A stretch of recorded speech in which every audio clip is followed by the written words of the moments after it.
¿Qué tal? Muy buenas noches. Hace unas semanas recogimos una serie de denuncias sobre el sistema de justicia dominicana que llevaba meses demandado por varios sectores del derecho. Incluso una avalancha de miembros del mismo sistema de jueces de diferentes instancias, empleados administrativos y personal de la jurisdicción inmobiliaria nos abordaron para solicitarnos servirles de voz pública para que su situación fuera conocida y que sus reclamos fueran escuchados, en vista de que por más que se habían manifestado al interno de su institución, nadie les había hecho caso. Y ese fue el contenido que presentamos en nuestro reporte especial. Luego de conocer de cerca dichas denuncias y de indagar por nuestros propios medios hasta obtener una serie de sustentos confirmando que las mismas eran válidas, hicimos lo propio del ejercicio periodístico veraz, salir en búsqueda de la otra parte de la historia, por lo que en el intento de mantener el contrapeso y respetando la investidura de la Suprema Corte de Justicia, utilizamos las vías correspondientes para informarles que habíamos sido solicitados para estos fines, por lo que pedimos su posición o justificación, de modo que dicho reporte tuviera ambas caras de la verdad. Pero la respuesta de la Suprema Corte de Justicia fue reiteradamente negativa. Pese a que durante varias semanas solicitamos entrevistas a los actores mencionados por los denunciantes o a una voz autorizada del Poder Judicial para dar contrapeso a esas denuncias, la respuesta siguió siendo el silencio. Fuimos más allá y le solicitamos una respuesta por escrito a todo lo que íbamos a exponer y en esa ocasión se comprometieron a enviarnos esa respuesta escrita 2 días después, cosa que nunca sucedió. Con todas esas excusas, silencios y negaciones, comprendimos que el Poder Judicial no tuvo nunca la intención de dar respuesta a las denuncias que habíamos presentado, pero sí dan una rueda de prensa molestos porque la denuncia pública empaña la imagen de su presidente, según sus propias palabras. Argumento este que asumen sin detenerse a mirarse por dentro y entender que en el afán de atribuirse y controlar todo el poder del sistema de justicia, beneficiando solo a los suyos, han dejado en el camino un largo sendero de víctimas del desdén y del avasallamiento, creando tanto descontento que son sus propios miembros los que buscan en la prensa la ayuda y la atención que no han podido conseguir internamente. Además, olvidando que el papel de la prensa seria no es ser cómplice del poder. Desconocemos la intención de los denunciantes externos y nos desvinculamos de cualquier intención ulterior, pero denunciar es un derecho que les asiste y no se puede desvirtuar ni rechazar la importancia del mensaje sin investigarlo, simplemente porque no nos agrade el mensajero. Así no debe funcionar la autoridad, mucho menos si esa autoridad es quien debe impartir justicia. Iniciaremos este reporte especial presentando parte de lo que fueron las denuncias de nuestro programa anterior, las respuestas que dio una parte del Consejo del Poder Judicial y las preguntas que aún continúan en el aire. Ante esta denuncia, miembros del Consejo del Poder Judicial respondieron de manera directa que es el personal de la Suprema Corte de Justicia el que maneja la gestión de documentos y expedientes en el seno de ese órgano. Contrario a lo que se ha querido decir, no ha habido ninguna entidad privada relacionada con el manejo y gestión de expedientes. Todos los recursos humanos y tecnológicos que operan y tienen relación con los expedientes en el proceso son absolutamente internos. Con esta respuesta, el Consejo del Poder Judicial deja claro que quienes tienen acceso a la documentación cargada en la plataforma de servicio judicial son sus empleados. Por lo tanto, la pregunta que queda en el aire es cómo se explica que jueces consultados en confidencialidad confirmen que tuvieron casos en específico en algunas fases de ciertos procesos donde notaron que los expedientes que reciben han sido manipulados por alguien más sin que ellos puedan determinar de quién se trata.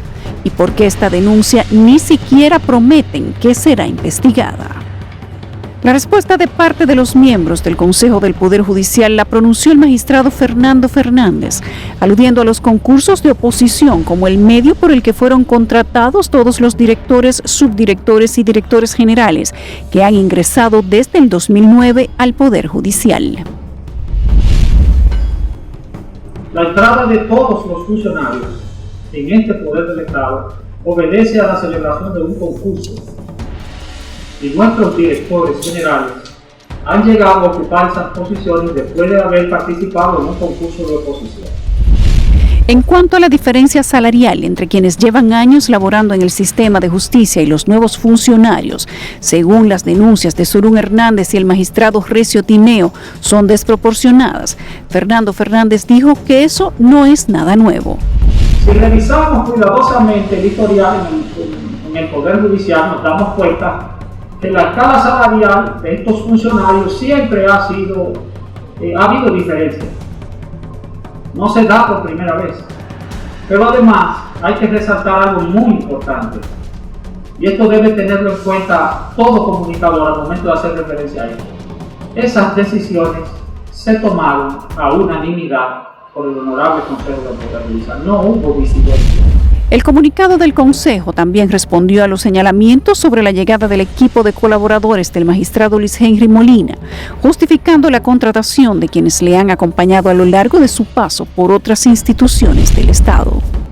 Todos los puestos existentes son validados por informes de gestión humana y han sido parte de procesos de selección exhaustivos o concursos públicos aprobados por este Consejo bajo los estándares y rigores exigidos por las leyes para cada posición. Reiteramos, además, que la aprobación de todos estos procesos administrativos y procesos que tienen que ver con el personal, compras y contrataciones se han realizado de manera democrática y horizontal. Cabe señalar que los servidores que acompañan la gestión del Consejo en los órganos de apoyo son parte de un equipo de gestión que ha demostrado con probidad y eficiencia que es posible hacer un buen trabajo, tanto a nivel del Poder Judicial como en las demás instituciones en las que han estado. Pecan de ser eficientes y trabajar apegados a la ética, como ha sido patente en cada una de las instituciones, como lo he indicado. Sin embargo, no se refirieron a los casos de empleados del círculo cercano del presidente de la Suprema Corte de Justicia, que también son suplidores de la institución. En nuestro reporte especial de la semana pasada establecimos que pese a proponer una estructura para supuestamente reducir el número de oficinas y gerencias que reportan a la presidencia de la Suprema Corte de Justicia, lo que terminó ocurriendo no fue eso, sino lo contrario. La respuesta a esta denuncia la dio la magistrada Nancy Salcedo, quien no niega que la Oficina de Libre Acceso a la Información se haya convertido en una dependencia de la presidencia del Poder Judicial. Escuchemos. El Consejo del Poder Judicial el año pasado, de manera unánime, reestructuró todo lo que significa el staff del Poder Judicial. Y el acceso a la información, hay una unidad encargada de dar ese servicio y que se le está dando a todas las personas. En ningún momento esas personas que mencionaron ahí tienen que ver con el acceso a la información. En cuanto a la jurisdicción inmobiliaria, las denuncias que presentamos en el reporte especial fueron diversas y la primera giró en torno al llamado Consejo. Respecto a este tema, la magistrada Nancy Salcedo admitió no podía ser de otro modo la existencia de ese consejo y no negó la participación directa del presidente de la Suprema en ese órgano, mientras que el administrador general de la jurisdicción inmobiliaria, Jonathan Toribio, defendió el derecho del Consejo del Poder Judicial a crear el referido Consejo de la Jurisdicción Inmobiliaria, tal y como está consagrado en el artículo 29 de la Ley Orgánica del Poder Judicial número 28-11. En la jurisdicción inmobiliaria hay un consejo. Y el Consejo, por supuesto, está presidido por el presidente de la Suprema Corte de Justicia y del Consejo del Poder Judicial. Pese a que los miembros del Consejo del Poder Judicial hicieron estas declaraciones, no respondieron a interrogantes que siguen siendo preocupantes. ¿Puede el Consejo del Poder Judicial delegar parte de sus funciones a un órgano subordinado como el recién creado Consejo de la Jurisdicción Inmobiliaria? Recordemos que el literal A del artículo 28, sección 2 de la resolución que crea el Consejo de la Jurisdicción Inmobiliaria, la número 008-2020, del 7 de julio de ese mismo año, le otorga al administrador general del registro inmobiliario la responsabilidad de proveer los servicios de gestión humana, por lo que será responsable de conducir los sistemas de administración de personal, reclutamiento, selección, evaluación, capacitación, bienestar y desarrollo integral de los servidores al servicio del registro inmobiliario. Otra de las interrogantes sin respuesta fue la aprobación que hizo el Consejo del Poder Judicial de transferirse 760 millones de pesos de dicha jurisdicción, aludiendo a una supuesta deuda desde el año 2008 que no figura en ninguno de los estados financieros del Poder Judicial.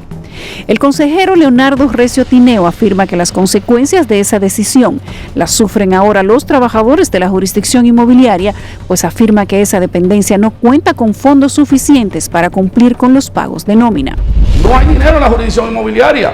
Los 760 millones de pesos que desviaron con mi voto disidente y que consta en el acta, donde el consejero Leonardo Recio Tineo no aprobó las instrucciones siguientes que se detallan allá a continuación, en contra de ese consejo paralelo, ilegal y arbitrario e inconstitucional, que luego maneja el presidente de la Suprema Corte de Justicia, esos 760 millones más 464 mil millones de pesos. ¿Dónde está ese dinero? ¿A dónde fue a parar ese dinero? Ni a través del comunicado ni durante la rueda de prensa, los miembros del Consejo ni el administrador de la jurisdicción inmobiliaria aclararon los motivos por los que han sido desvinculados sin razón aparente registradores de títulos con hojas de servicio y una experiencia acumulada por más de 15 años en el Poder Judicial.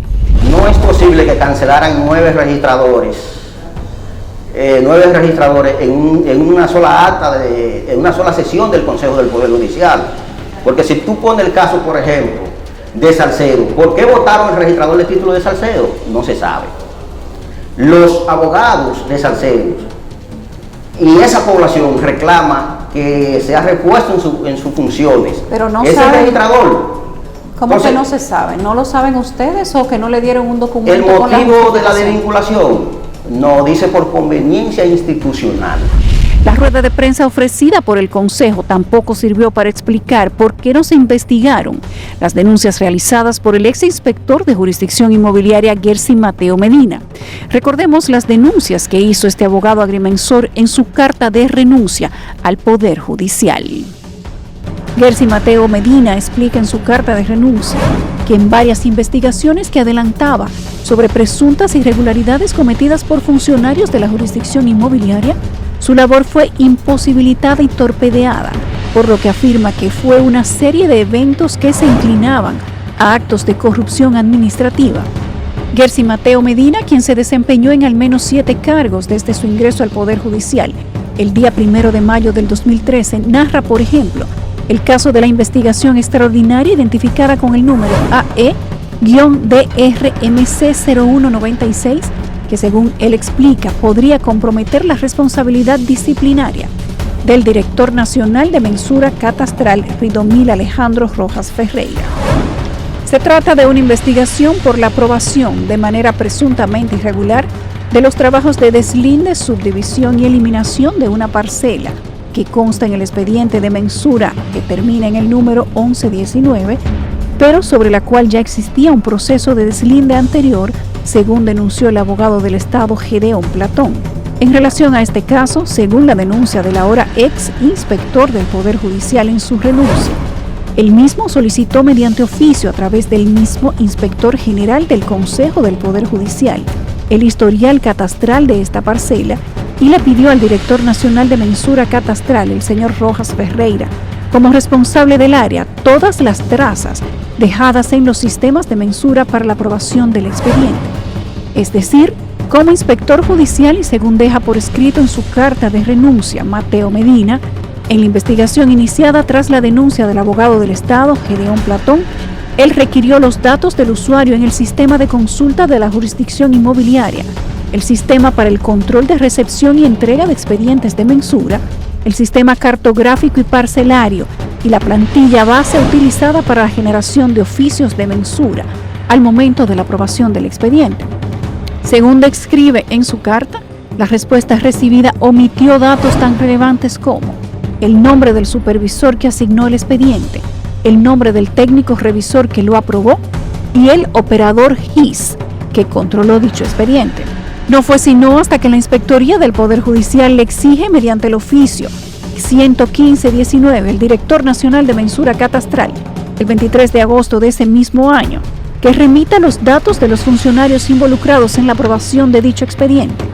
Según la carta de renuncia de Mateo Medina, la respuesta que envió el director nacional de mensura catastral explicaba el por qué había omitido tan importantes datos, y es que el funcionario que aprobó el denunciado expediente fue el propio Ridomil Alejandro Rojas Ferreira.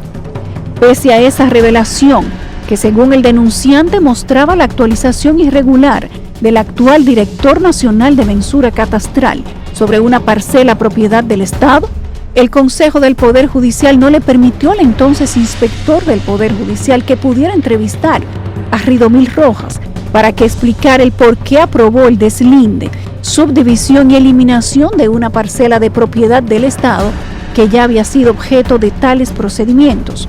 Y como este caso, la carta de renuncia del ex inspector judicial Mateo Medina presenta otras 3 denuncias más, en las que detalla presuntos casos de encubrimiento, de irregularidades, fallas y vicios en investigaciones de la Inspectoría del Poder Judicial, conflicto de intereses en funcionarios de la jurisdicción inmobiliaria y fallas de disciplina que, según su carta, no fueron atendidas por el Consejo del Poder Judicial. Hay un informe del inspector Herzi Medina que llegó al Consejo y llegó también Ridomil, que era en ese entonces el registrador de título, y se le comisionó a Ridomil para que él le diera seguimiento a esa denuncia que hacía ese inspector, quien es el encargado de esa dependencia, porque al Consejo no le corresponde investigar de acuerdo a la ley, es al inspector de la jurisdicción inmobiliaria, que es un contralor, que le corresponde hacer investigaciones cuando había una anomalía en una parcela que tenía refundición y estaba